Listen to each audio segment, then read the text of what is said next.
we'll do a subtraction involving square roots. We have 3 times the square root of 18 minus 5 times the square root of 18. Now, I can use the distributive law as a first step. I can write this as 3 minus 5 times the square root of 18. You can think of this as factoring the square root of 18 out of each of these terms. And 3 minus 5 is negative 2, so I have negative 2 times the square root of 18. And now let's look and see if we can simplify this square root. I see that 18 has a perfect square factor of 9. I can write the square root of 18 as the square root of 9 times 2.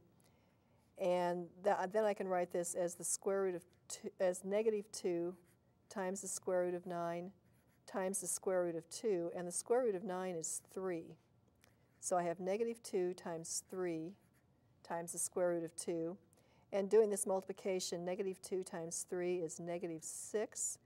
So the final result is negative 6 times the square root of 2.